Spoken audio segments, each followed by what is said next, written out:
I've been discussing major groupings of my work as a performance artist, and I've designated those workings into several different categories. And you're looking at a list that I have presented earlier of those some of those major categories. And I had begun discussing the work that evolved from a piece called Displacements, which I've mentioned many, many times, began in the late 80s. And we have focused on that piece.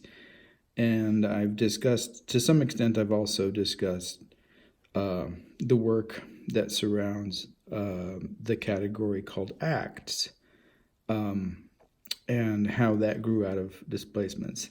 And then in reaching a kind of impasse in talking about the growth of displacements and the proliferation of displacements, the kind of rhizomatic way that it moved across different categories of work, I needed to go back and make this list an inventory of different categories of working that I've done, over the years, and how a work could fall into more than one category. A category could grow into another category.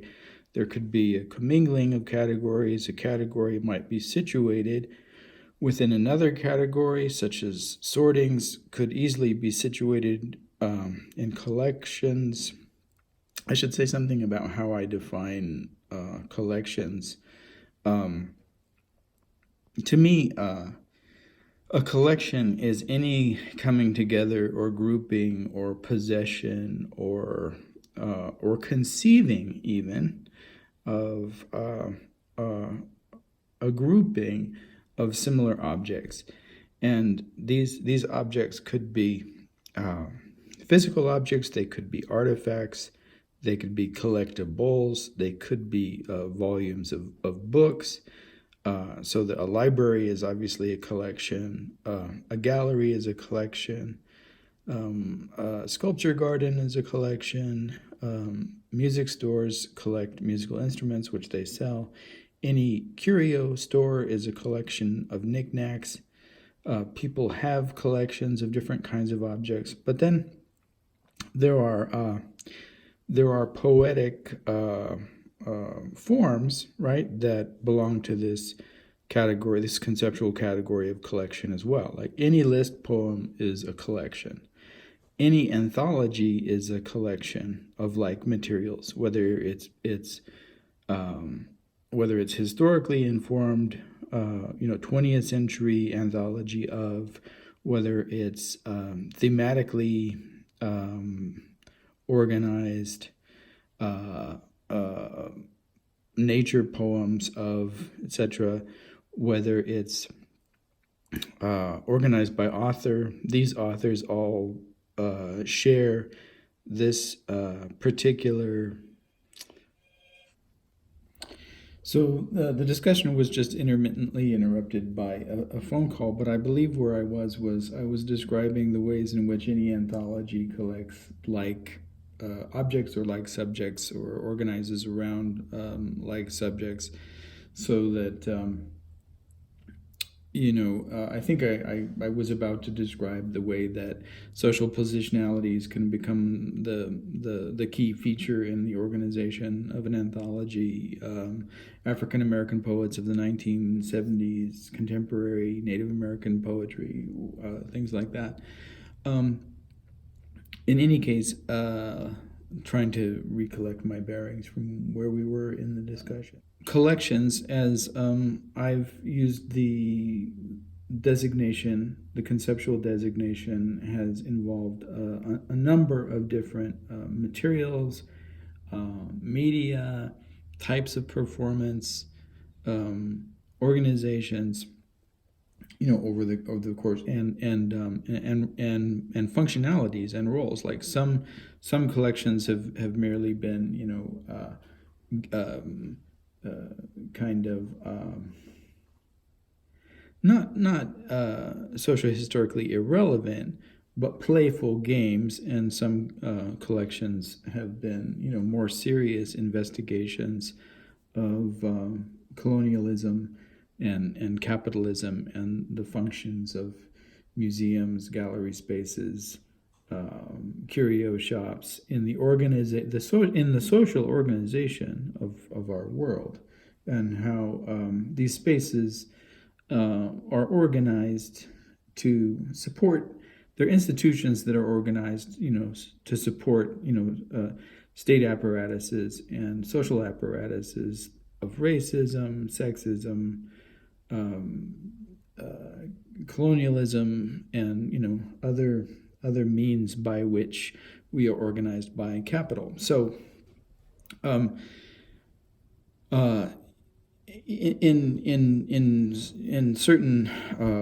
certain ways, collections shares a lot with the political torque that displacements and acts, attempted later on. So some of the key categories in defining any particular collection involve materiality, form, function, and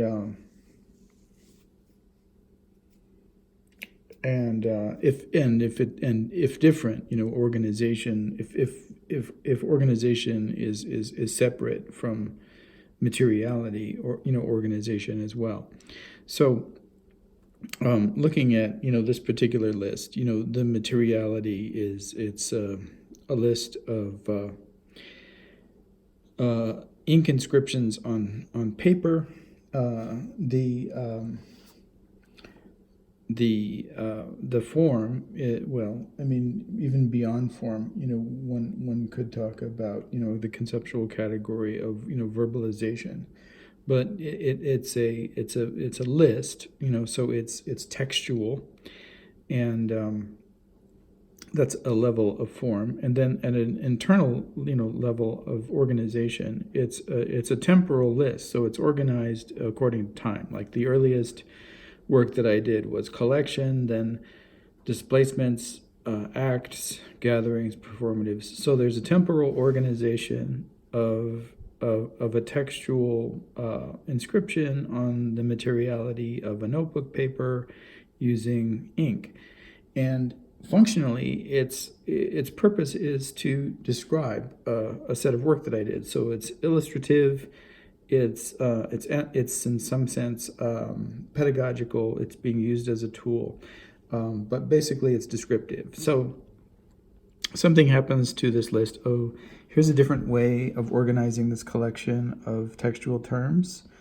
I've added sortings. So I added sortings as conceiving it of potentially a subcategory of collections, but potentially as an act in and of itself, or a way of conceptualizing the world in and of itself. So for example, I've been talking about how none of these, even though they occur in a roughly chronological way in terms of my development as a performance artist, none of them are ever discrete, right? So suppose that I have these two collections of textualities here. So these are collections, right? They're, you could call them a list, you could call them a list poems, list descriptions, but they're collections, and they're, two variations on a set of same conceptual set of collections, right? So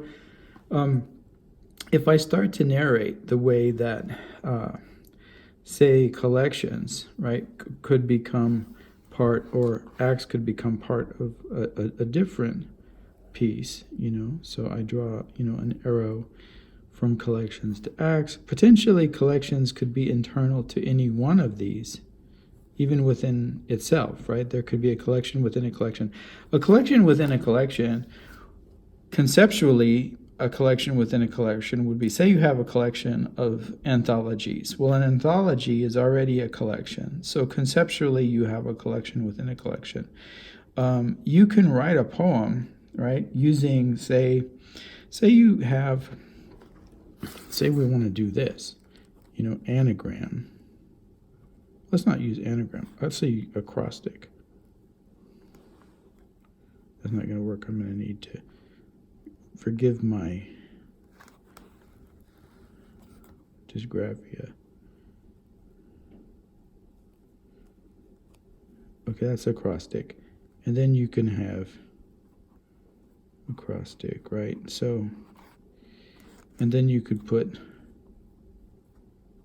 acrostic here. And then you can put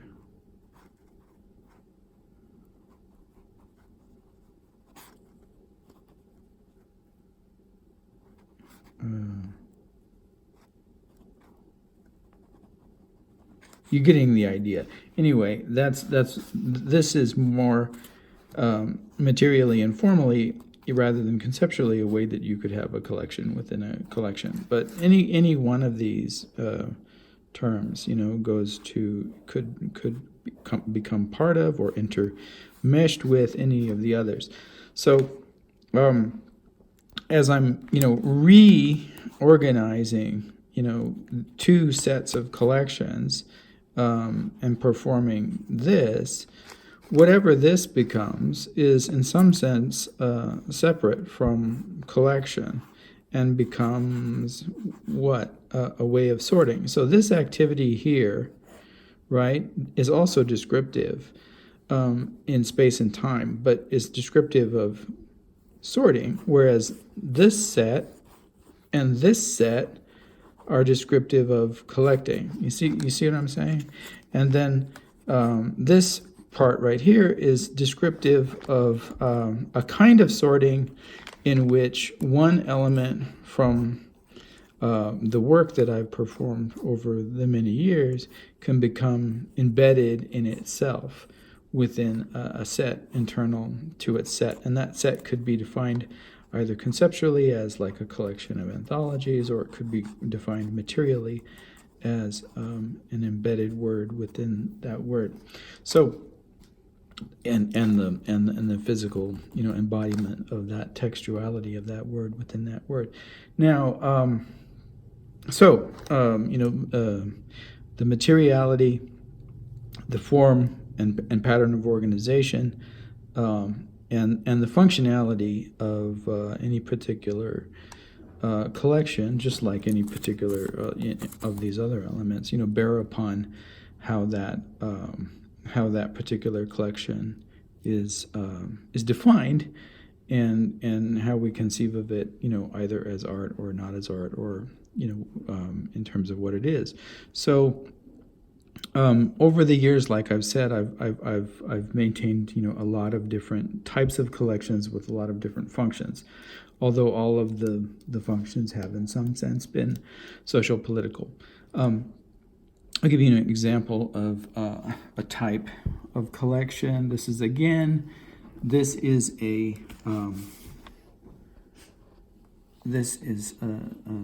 textual list. Okay, so the list is flowers and bees, Salvador Dali, angels, Arabians, mobsters, criminals, goldfish, Renaissance architects, mystics, magicians, Taoists, Shakers, cicadas, Kabbalists, superheroes, Siamangs, dress shoes, schizophrenics, Victorian undergarments, and Andalusians. And the material, nature of the list and its formal construct is, provided. The functionality of the list, I had conceived of a set of collections of words as a kind of game or riddle, and the answers to these riddles, wouldn't necessarily, or you could play anything you like with these words, I didn't say it, in making these lists that they were riddles, but I assumed that, the nature of the human mind and the phenomenology of mind as it is in human beings, there would be a desire to like make sense of this list. And I guess if there's a hint, it's here in Arabians via the David Bowie song, there's a David Bowie song called "The Secret Life of Arabia," and that's the sort of clue that lets you know that this list is a list of conceptual items or beings or entities or things that have secret languages or lead secret lives. And here's another list. This one I won't give away. You can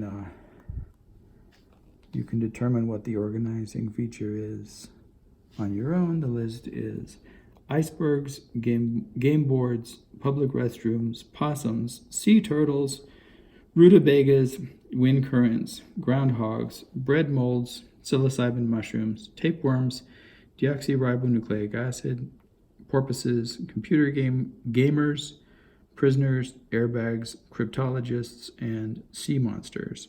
So that one I won't give away if you want to play the riddle game, or you can, perhaps you prefer making up a different language game for this and not conceiving it as a collection of similar objects. Now, this is just one way that functionality can determine the nature of a collection, right? So functionality in terms of the art world is very different from this kind of game playing here. Like it involves ownership, rights of possession. It involves status within the community. It involves exchange, of possessed goods. And status, within the organization or institution in which the collection is housed. So that's a very different kind of collection game than the one played here. Here's another example of a collection game. I'm going to move the camera over to. This is a King James version of the Christian Bible. Okay, so here's another example of an anthology, right? So all Bibles are anthologies. And so that the various chapters of this text, this bringing together is itself a collection, right, of different authors. And then what's interesting about this collection, because it's the King James version, not necessarily all translations of all anthologies, but this collection is also a collection of translators, right? Because the scholars of their times were enlisted to translate this already a collection. So you have a collection of translators collecting a collection of writers collected over a collection of two different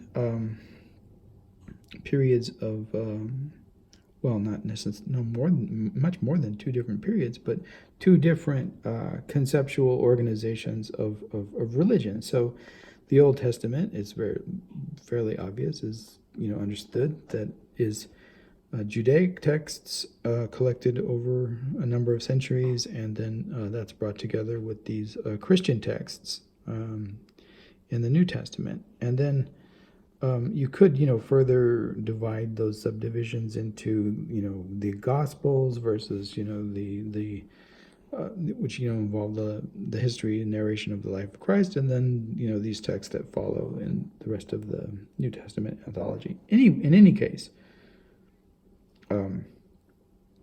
the particular text that we're looking at is the Revelation of St. John, called also the Apocalypse, the Revealing, from Greek, because it's eschatology, right, and refers to like Norse mythology that has a mythic past, present, and future. This is a mystic a mythic future, right? And refers to the events of the end times, in which souls are gathered and sorted. So this is a very different kind of list, right? But you can see that it's a list because even the poetic form here, of the tribe of Judah, of the tribe of Asir, of the tribe of Simeon, of the tribe. So what John is doing here is he's organizing of the tribes of the Jewish tribes of Israel. He's organizing how many of the souls will be sealed, and each tribe receives 12,000 sealed souls, right? So in addition to being a collection of words, it's a collection of souls and an inventory of how these souls will be sorted. So it's a collection, and it's describing an act of sorting, and it's doing so in this poetic form, and it's describing both a sorting and a collecting, right? All right, so that's very different than what I was doing over here with this playful collection.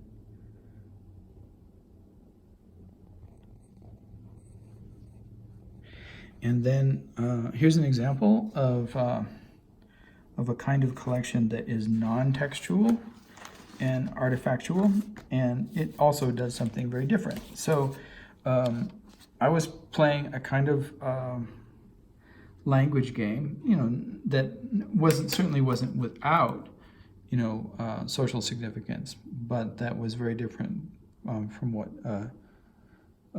St. John was doing. And this is a collection from Harry Everett Smith, collection of paper airplanes that were collected between 1961 and 1983. And if you look at some of these airplanes, you can see that they have dates and they have locations. So these would be the date that these objects were found and the location where they were found, right? So these are all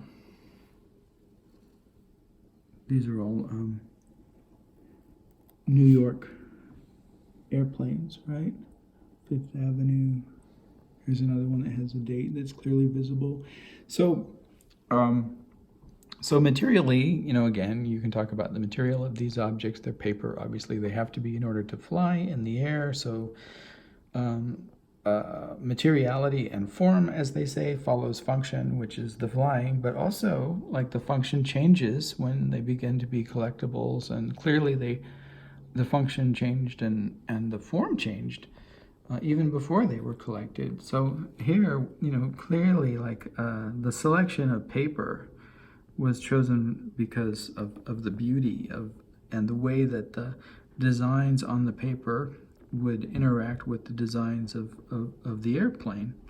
And I think that's the case with all of these. And even if it's not obvious, sometimes maybe it's an accident, but look at the way that line above the word signature follows the folds of that particular wingspan. And that's certainly the architecture of that is determined by the functionality creates an aesthetic. And then those parallel lines on the paper that become interesting. So color is another aspect that in terms of the way that form organizes this work as art, and this kind of concrete poetry that exists in them, because some of them, this appears to be a receipt of some kind that has dollar amounts that become reiterations of lines.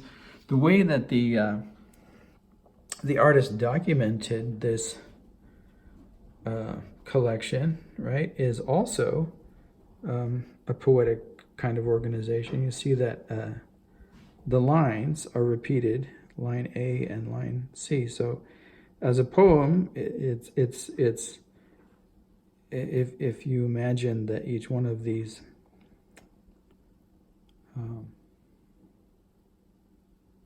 each one of these rows is a line in a poem. Its structure is A, B, C, A, right?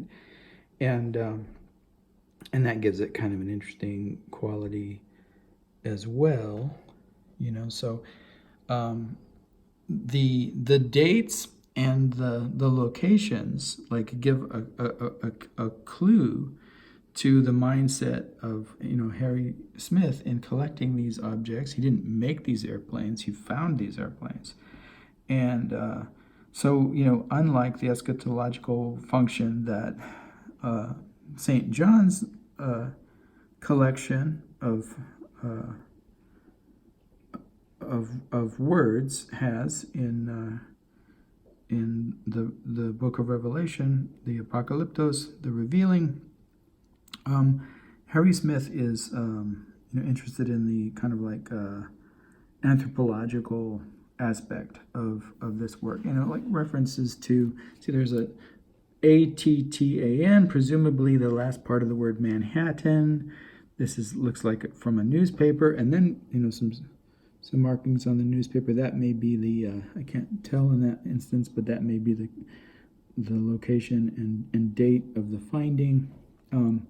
So here's another use of what appears to be newspaper material. You see something that looks vaguely like an ad, and here's an image that I don't know if that's an angel. It appears to be like an African or African American angel on the wing there.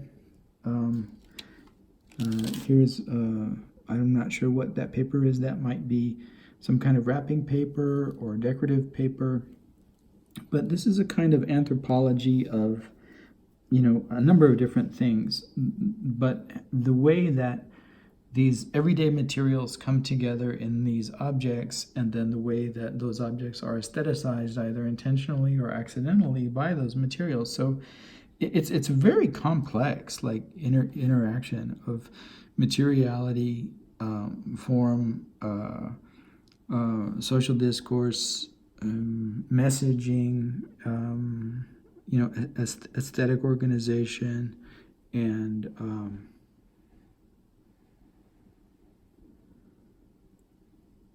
history. And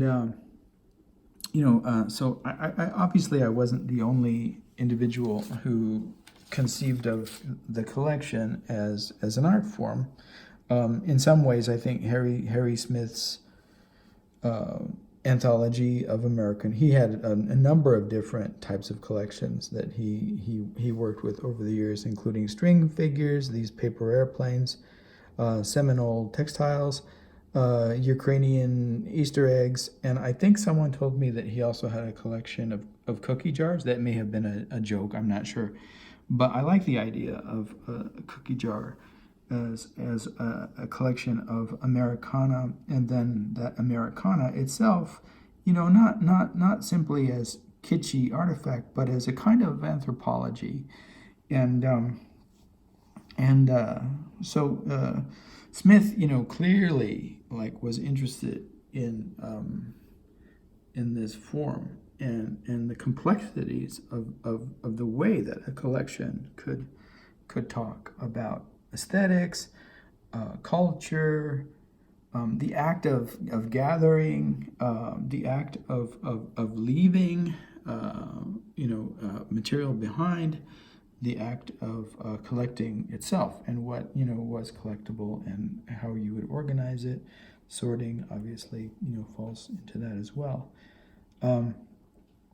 So I certainly wasn't the first individual to have invested performatively and performatively, right? Performativity as opposed to performance in the act of collecting and performing collecting. But I think I may have been the first to do that work as a critique of colonialism and capitalism. Smith's work isn't, particularly political in that way. It's like it's fairly conventional anthropology as I see it. The difference would be he's considered quirky, right? And so there's a kind of quirky anthropology, like people don't typically choose airplanes or cookie jars. But other than that, it's fairly conventional. But my work was much more along the lines of the subject in the Gwendolyn Brooks poem, Boy Breaking Glass. It was my collections were an act of breaking glass in a certain respect. So, I'll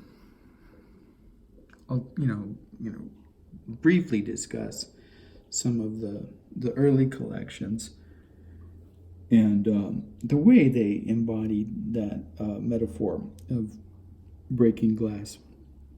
So, three early collections that I had that began around 1975. So the first pieces, the first set of performance pieces that I did that involved collections began around 1975, perhaps 1976, and they were specifically like three different collections, and there was a collection of stones, and these were stones that were semi-precious and precious stones.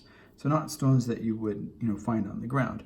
And unlike Harry Smith, who found there's what is the word? There's a legal word for a certain kind of finding. Not the kind of finding that Howard Carter did when he went to the Egyptian tomb of Tutankhamun and stole the artifacts from the tomb. But anyway, this kind of finding, gives him sort of a right of possession. He found these things on the streets he didn't steal them. He didn't go to people's houses and steal these airplanes. But I was more interested in I was more interested in a critique of the way that colonialism and human beings in other contexts, allow themselves to imagine that a property belongs to them, and this becomes an excuse for a kind of stealing. I think today we clearly recognize that Howard Carter stole those artifacts from Egypt, right? And we may or may not realize, and depending on what our eco-politics, environmental politics are, but that all stones are stolen from the earth, right? From Mother Earth. They're you dug up and stolen, and usually the labor that's performed to do that work, it is colonialized as well. So, for example, South Africa is known for its gold, or particularly in the apartheid period of South Africa, known for its gold bullion and the selling of these cougarans, which was they did their best, to disguise as innocuous, but went to support an apartheid government, right? So you could buy National Geographic, and then you could get to the cougaran page, where you could buy these gold bullion coins that were South African cougarans, and you could support the exploitation of African people in South Africa. And I didn't say that, but that's certainly what it was. And then you could read about these mummies that were being disinterred, and they might be from China, or they might be from Egypt, or whatever, and you could read about how that was being done, and things like that in National Geographic. And so my collections weren't found. They imitated and critiqued things like that, and so my collections were all stolen, and they were stolen from three different areas. And I mentioned the first area were stones, so precious, semi-precious, and beautiful stones. And the second area were animal skins and my understanding there was that these skins belonged to animals, not to the people that killed the animals and took their skins to sell as objet d'art, or to decorate their walls, or merely to have as part of their collection. And then the third set of collectibles that were stolen, I guess, like if I had a patron saint at that time, it would have been Hermes. The third set of stolen objects were, and this is why I said that my work had more to do with, the boy breaking glass than with than perhaps the anthropological impetus that motivated Harry Smith. The third set were these curio objects that were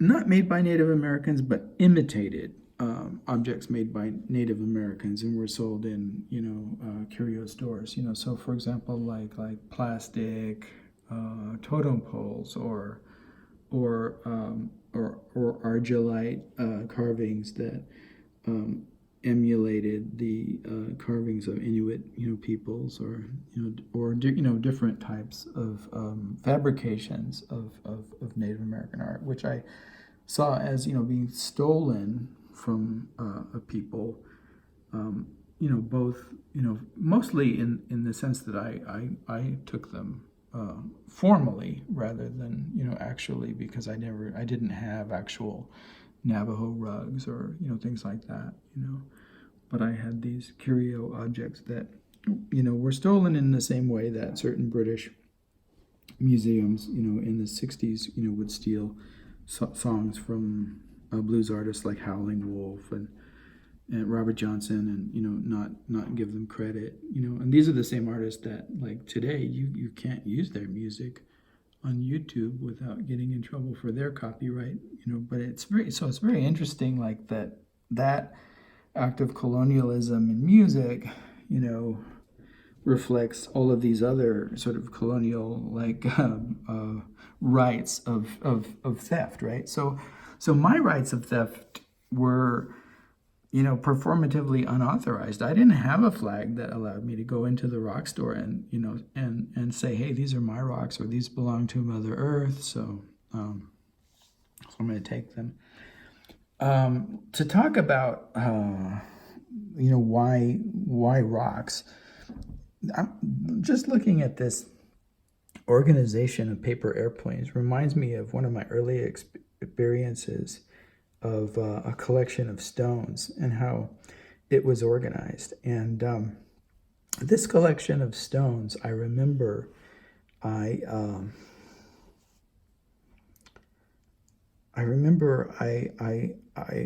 was in a curio shop in Sequoia. Sequoia is a large national park in Central California that's part of the Rocky Mountains. As you probably know, I'm not even sure why I'm narrating that. But within that park, there are a number of different little sort of touristy villages, they call them. And in these villages, they sell food, they sell, batteries, they sell all kinds of different things for your tourism within the park. And then they sell curio objects. And for some reason, part of the curio fascination is Native American, even though the Native American imitations that they may have had nothing to do with the native people, who lived in that area in what's now a national park, but whatever. So it's part of that National Geographic thing where you're in the wilderness, and so the wilderness is associated with the Native American. That's one of the racial constructions, right, of people that are non-European as belonging somehow closer to nature. So anyway, that association was there, I suppose, and then the same thing with the rocks. I guess the rocks are part of nature, so we're in a nature place, and so even though these rocks may or may not have been like have anything to do with the rocks that existed in the park. So anyway, so this collection of stones was in a box. It's like in a paper box, and it had a cover, and then you lift up the cover, and these they weren't gemstones, but they were rocks of various kinds, semi-precious and non-precious, and they were glued, to these little compartments in a box, just like these paper airplanes have like these little compartments in which they're organized. And just like the paper airplanes, like they had little notes. They didn't have a time that the stone was collected, but they had a location for the stone. And this was like quite an international project, like International Geographic, right? So, you might have like malachite from Zambia, Africa, and I don't know if that's where malachite comes from, but you could have like Rosicrucite from Rhodesia or whatever you had, and they would have so these stones themselves were in some ways like anthropologized, and they were presented in this way, like that these were like collections from these exotic locations across the world. So that very much interested me, and inspired me to begin my own form of collecting as critique of this project. And I thought with each of these things, because they were already stolen, and the labor that was used to perform the stealing was already part of this colonial project, that I was somehow morally or ethically justified in doing so, or that if not justified, that my act of theft was was an underscoring of the theft of these objects to begin with. And that's very different than Harry Smith finding these objects on the streets of New York. So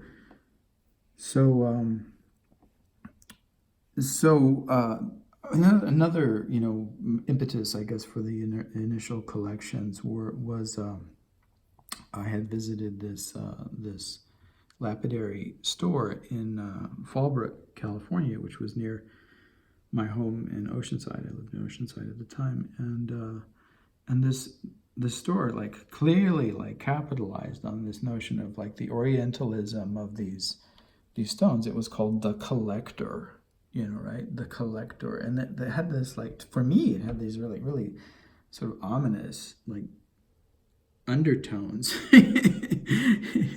but and at the time I was just a child, really. This was like around like I said, 1975, 1976. So I was just a child, but I was interested in these ideas.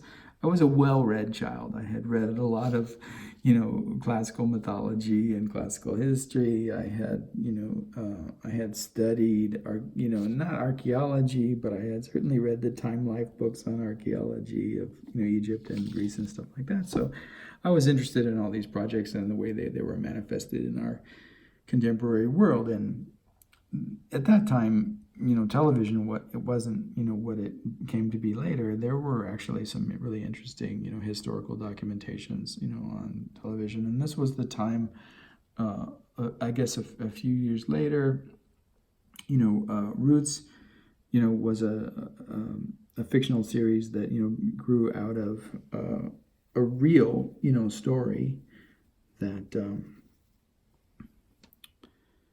that certainly that looked at history in this very critical way, and brought to attention it was a time in which history was being brought to attention, not just by writers like Alex Haley, but by there were other things going on as well, and it was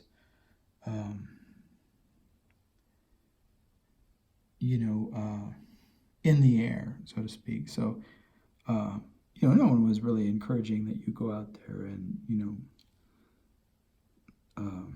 steal these stolen objects, but